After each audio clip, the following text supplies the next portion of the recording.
Prime Minister, you just described Labour doing a deal that it says it doesn't want to do as a prospect made in hell. We're going up from chaos and ruin. How far are we going to get on the fearometer? Well, I think it is very, very worrying, because we haven't had in our recent history an example of a nationalist party from one part of the United Kingdom playing a part in the government of the whole of the United Kingdom, saying very frankly, I'll make Ed Miliband Prime Minister, I'll write the first budget, you can't have Trident submarines unless we're going to cut all these other aspects of defence, HS2 won't be built in the way that all the parties of the United Kingdom up to now have agreed. That's only in 24 hours, those three examples I've just given you. Now, I think calling that a chilling prospect or a frightening prospect, I think that is not an understatement. Not an overstatement, I'm afraid. But the Labour won't sign up to any of those policy positions. Well, they won't sign up to a coalition, but Labour have been asked, dozens of times, do you rule out having any form of arrangement with the SNP? And they won't answer the question. In the last 24 hours, Andy Burnham, Shadow Health Secretary, Angela Eagle, Shadow Leader of the House of Commons, saying, well, let's wait and see, and I'm sure we'll talk to everybody, and perhaps there are things we can do together. I think genuinely this is a very frightening prospect.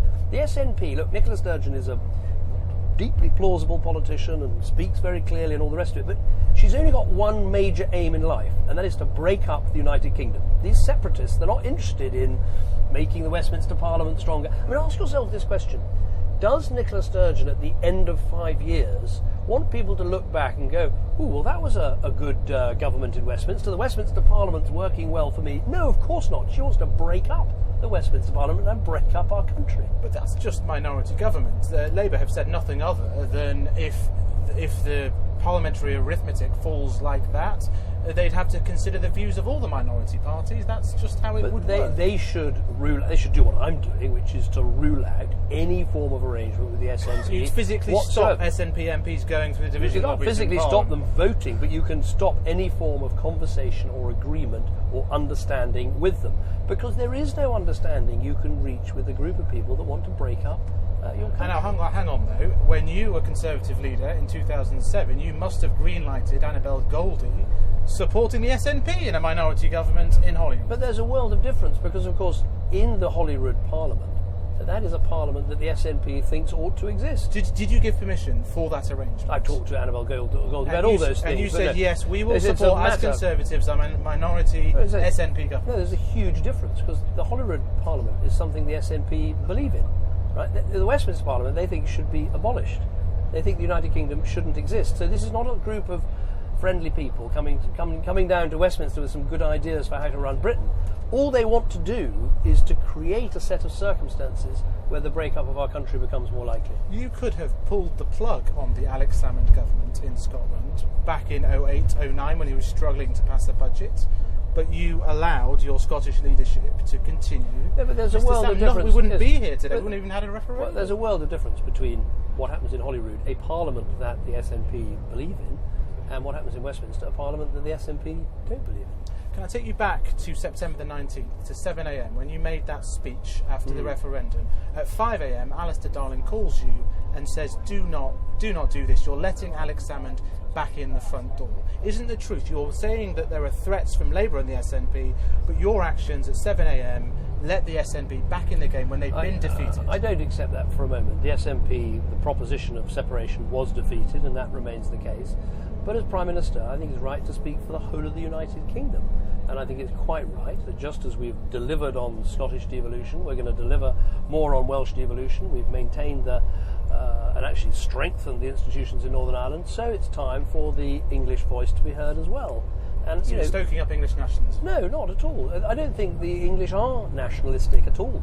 But what I think people in England want to know is, just as there is the ability of Scottish MPs now to effectively set their own income tax rates, so English MPs in the Westminster Parliament should be able to do the same thing. It's an unbelievably reasonable proposition. I mean, ask yourself this question: why is it that Ed Miliband is happy to work with me on Scottish devolution, Welsh devolution, Northern Irish devolution, but when it comes to England, he won't even have that conversation? So frightened is he of this issue, which I think is completely wrong.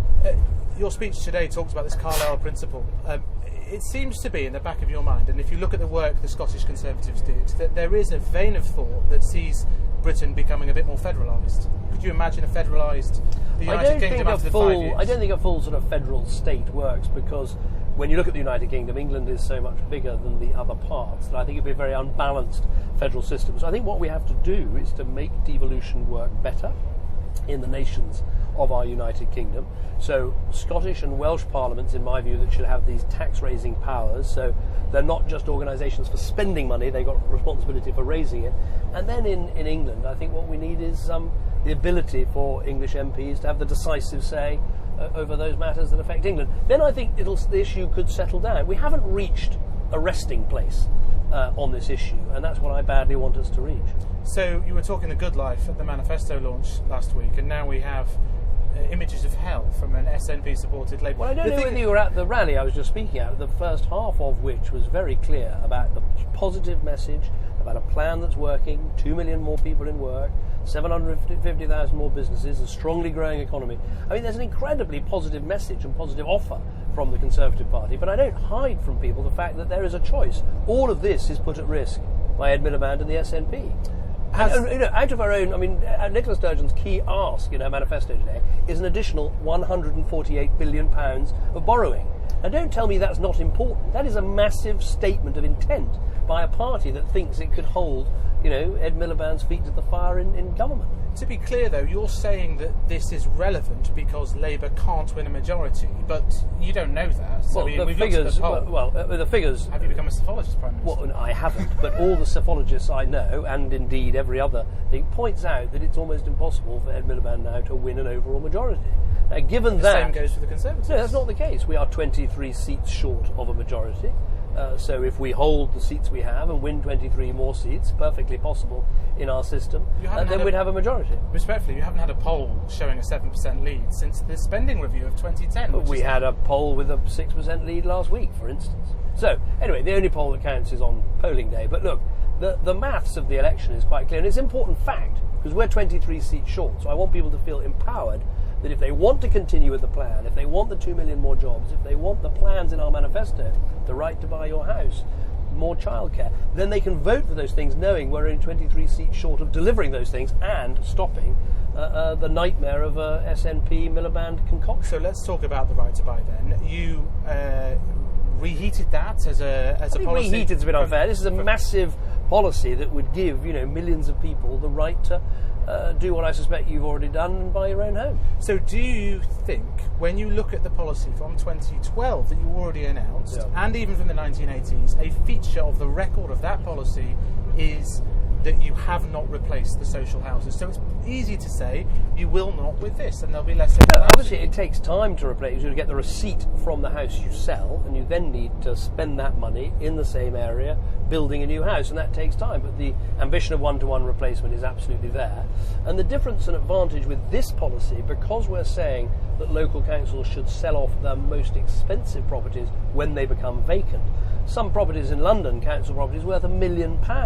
With that money, you could build, 8 flats for people on housing waiting lists, some of the poorest people in our country who'd love to be housed in the way that they're not today. It just rather looks that you have this long-term economic plan, but just before an election, a series of short-term giveaways on housing, on pensioner bonds. Well, I don't accept that at all. What is short-term about the right to buy? The right to buy your council house was not a short-term policy. It was a long-term fundamental change in our country that gave millions of people who didn't have an asset the chance to buy and own a home of their own. I feel that deeply as a Conservative. That's something I want to see more of in our country. Pensioner bonds. It's not a short-term policy. It's saying to elderly people, you've retired, you've worked hard. Because of the financial situation globally, interest rates are low. So here's a way of putting your savings to work to give you a better standard of living. More childcare for working families. That's about helping people who want to work more hours or go back to work have that choice. These are long-term policies that we can afford to do because the long-term plan's working.